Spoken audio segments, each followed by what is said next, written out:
Oke, saya saya baca dan belajar Christian teologi itu dari versi filosofi. Saya juga baca Muslim teologi itu.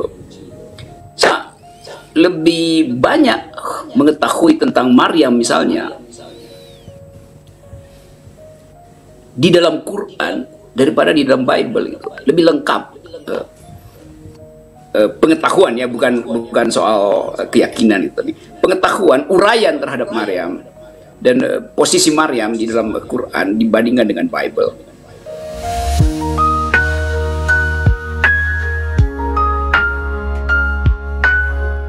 Dalam sebuah diskusi, Rocky Gerung yang seorang intelektual dan pengamat politik Indonesia diketahui memberikan analisis kritis tentang kisah Siti Maryam dalam tradisi Islam atau Maria dalam tradisi Kristen.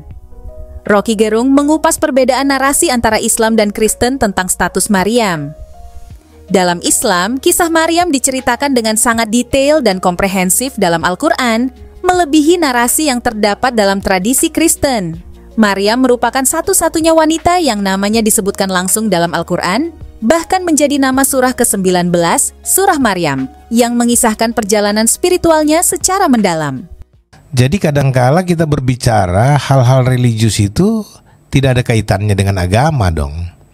Yaitu berbicara urusan batin seseorang dengan lingkungan sekitarnya yang dia hayati, kemudian mengarahkan dia kepada pemikiran, wow, luar biasa, pasti ada yang menciptakannya.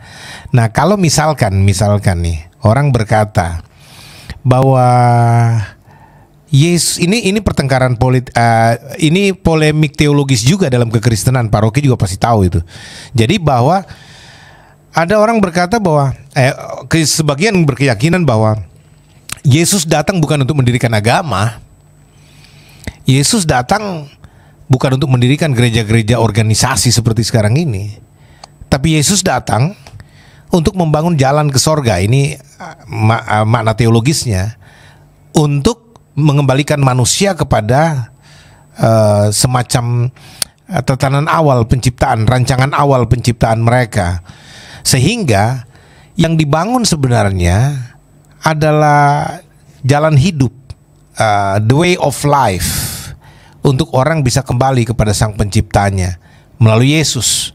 Sehingga ucapan-ucapan yang mengatakan agama tidak menyelamatkan, gereja tidak menyelamatkan, ya, tapi percaya kepada Yesus dalam pengertian yang lebih hakiki, menjadi seperti Yesus, mengikuti pola hidup Yesus, akan membawa mereka kepada kekekalan.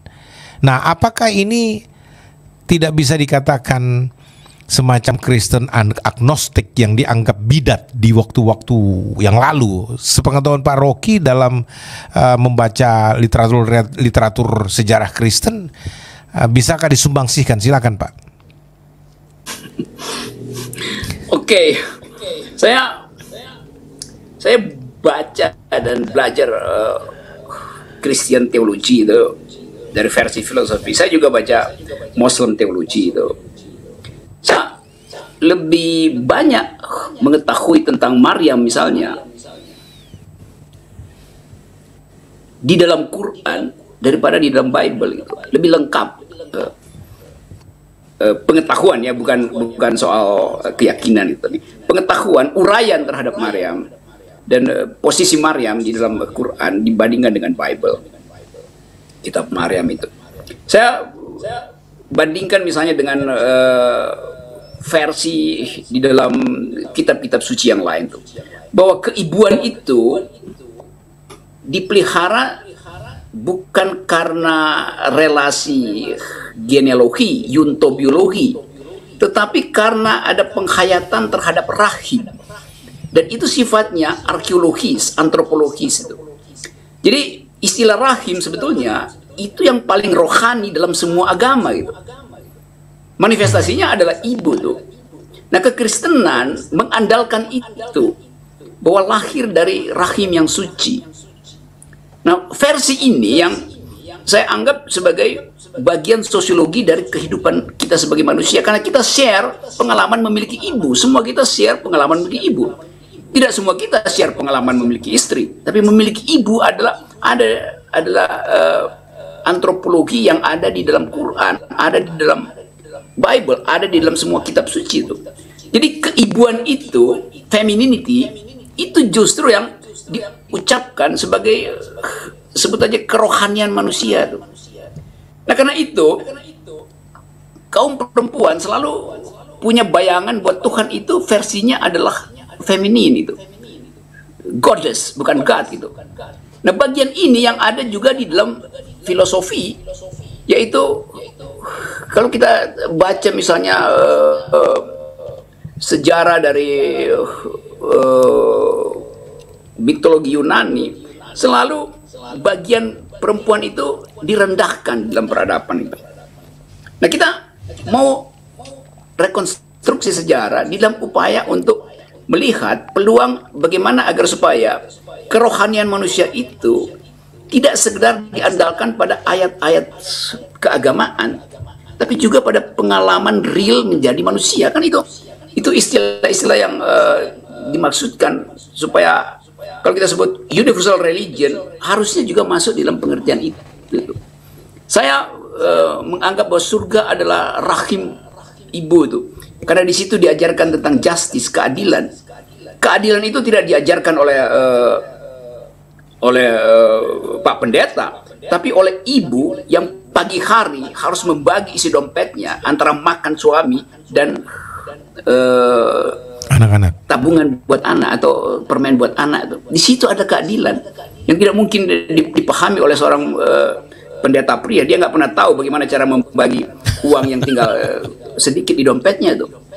Rahim perempuan dari awal bersifat divisi, mampu membagi antara nutrisi yang dia pakai buat dirinya dan nutrisi untuk bayinya tuh. Jadi keadilan dimulai dari rahim ibu tuh. Nah karena itu kemudian dianggap bahwa Tuhan pertama adalah perempuan. Itu catatan teologi yang masuk akal kalau kita hubungkan dengan keadaan kesosialan manusia sampai hari ini.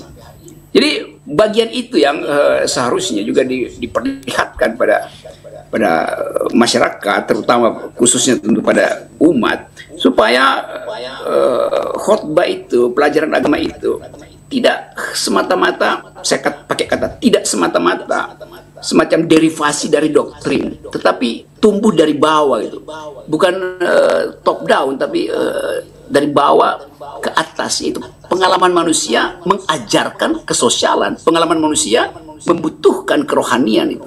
Nah itu yang sekarang lagi dipromosikan justru oleh etikus, bukan oleh theologian. Orang-orang ahli-ahli etika, Peter Singer segala macam itu menumbuhkan bagian itu yang kita sebut sebagai a new kind of humanity.